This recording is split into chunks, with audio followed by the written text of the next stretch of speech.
What's going on, guys? Welcome back to another War Thunder video. Gaijin actually did it. They finally added the Object 279 to the game. And believe it or not, this isn't some weird April Fool's Day gag where you can only drive it for one day. This is actually going to be a permanent tank in the game. It's part of a new battlefield engineer type of an event where you have to gather resources from each battle, put them together, and assemble parts, and eventually build the Object 279. There's a whole article on the official website. I'll put a link to it in the video description below. As you can see, we have a 7-day test drive, and I've taken it out for a few battles, and it's remarkable for what it is. It's a battle rating 8.3 heavy tank for the Soviets. It is not premium.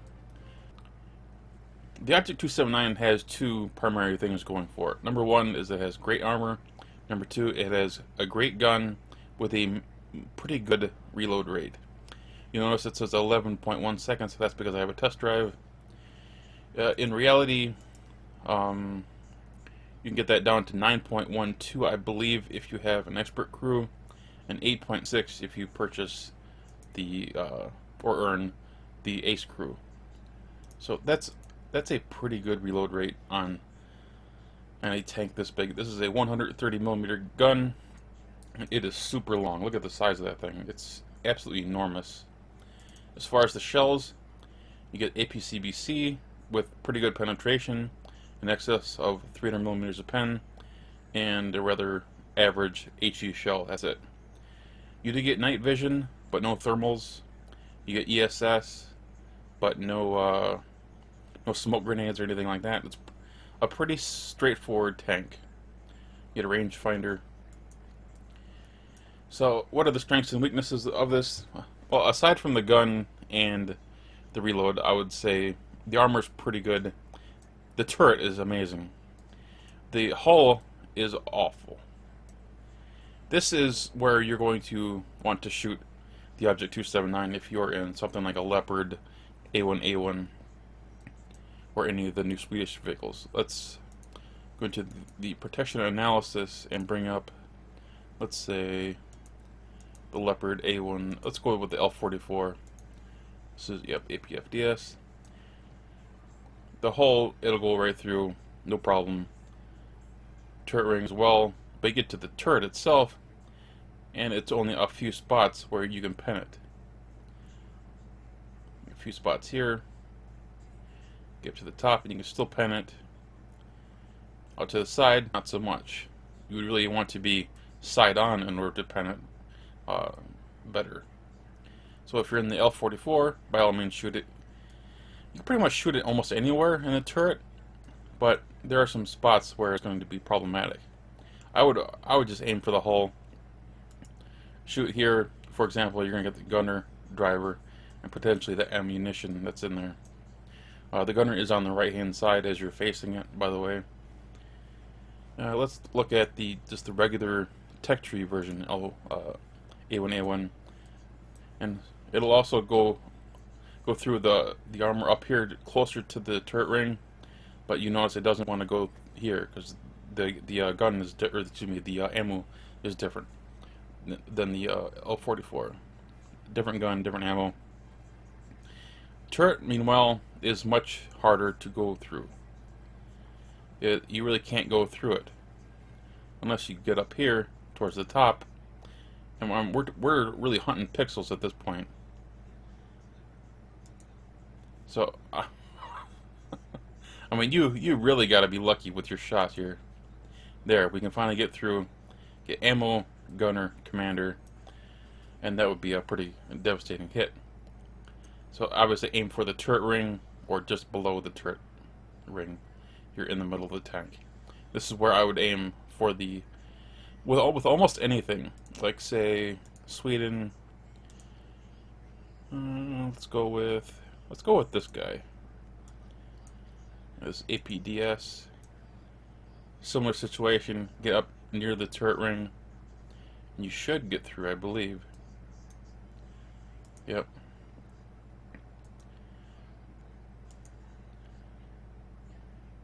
Still get through there. Let's try this.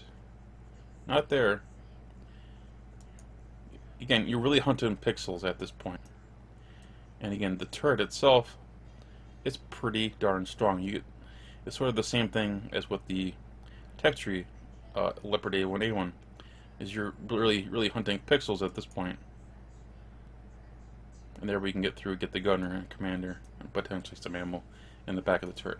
So I would aim for the turret ring, kind of like every other top tier Soviet tank, you know.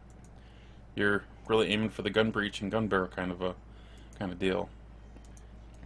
X-ray, you can see the ammunition is in the back of the turret, along the side here. I mean, there is so much ammunition in this thing. It's remarkable. I've only been killed a couple of times, and it's been from close air support. Bombs and rockets have been my undoing. I did burn down once because I ran out of fire extinguishers. That's just part of tanking, isn't it? Welcome everyone to Middle East. Thought we'd get right into some gameplay. This was my second battle with the Object 279. I thought I'd share with you my thoughts on playing this map. I like to play towards the B cap, the middle cap, and because I like to play B and C, what is now, I believe, C. I think they've renamed, relabeled these caps in the last big patch. I don't go over towards A a whole lot. To me, it's not as important as B and C are. To me, B and C play together really well. They're on the same level. A is really sunken down. To me, it's not worth bothering with. I still think we should put a couple of people in the area just to make sure that people don't just spawn camp us. And we do have people over there sniping and attacking the cap, and that's fine. So I figured I'd go up here and try to intercept anything in the middle of the cap. Or excuse me, the middle of the map, but sure enough, there's a Vogel Panzer, or Blackout Panzer, excuse me, and a Leopard. So I'll come around the corner and blast him right in the ammo rack. And another tank in the back. It's a Centauro. It's just one of those times where you're really waiting on your gun reload. That's part of the fun of this map to me, is just the fast-paced action that can often take place in the middle of the Middle East.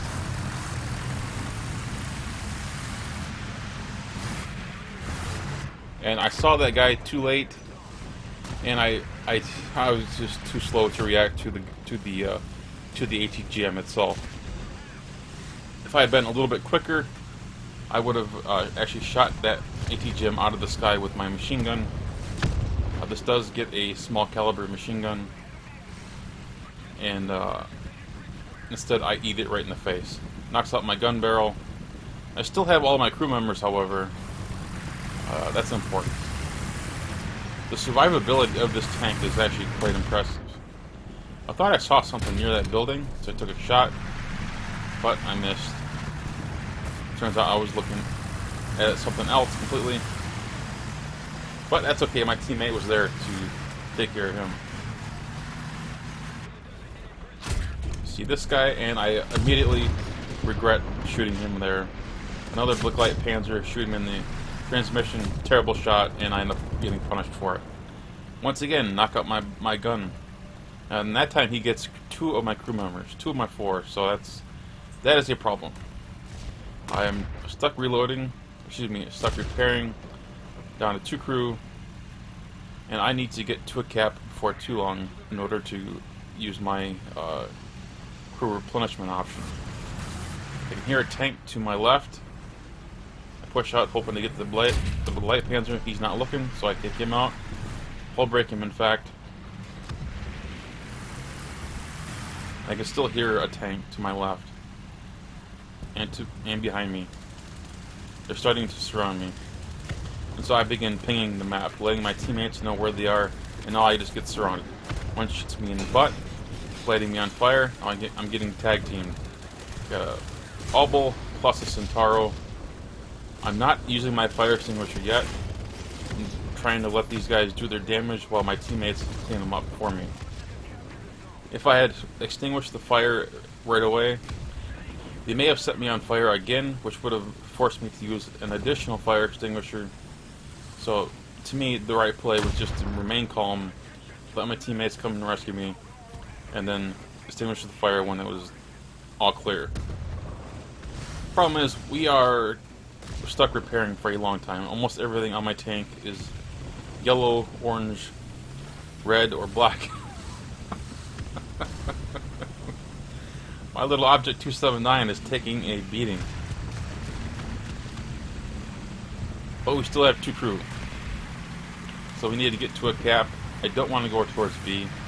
We obviously have some action towards Charlie, so I think the right play is to head in that direction and assist our teammates if at all possible. After all, they've been doing great for us. They've helped us. There's a guy right there. Peek around the corner and take him out. Love killing those obbles. I don't care what vehicle I'm in. Just love taking those obbles out. They're so freaking fast. They're agile. They've got a punchy little gun, and they're just unbelievably useful sometimes.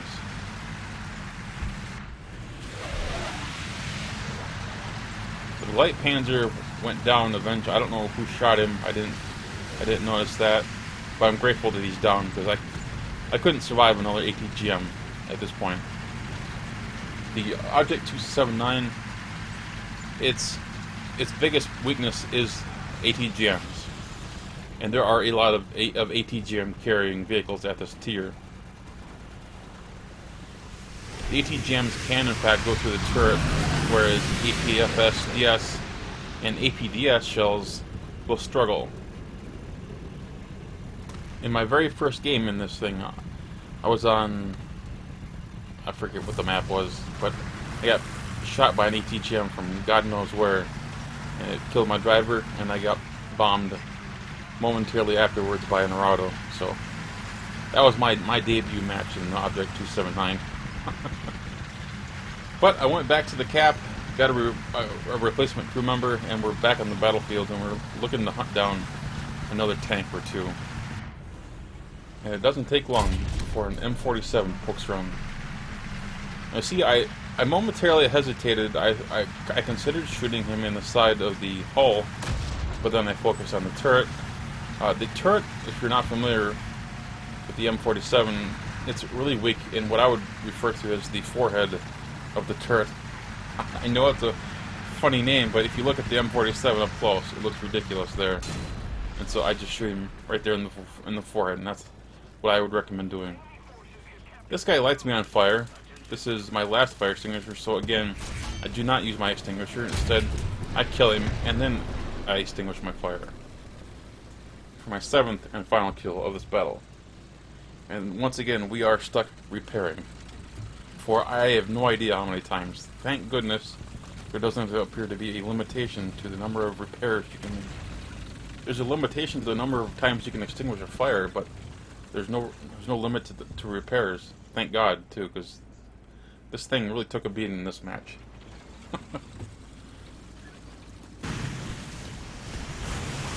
All in all, we did a pretty good job of holding down the middle of the map, and with some assistance from our teammates, we managed to pull out the victory with 7 kills and no deaths. Made a little bit of silver lions, and we're doing some grinding for our Sturm S. Eventually we'll get that thing unlocked. Anyway guys, I hope you enjoyed today's video. If you did, click that thumbs up button, and of course, if you're new to the channel, please subscribe. Take care guys.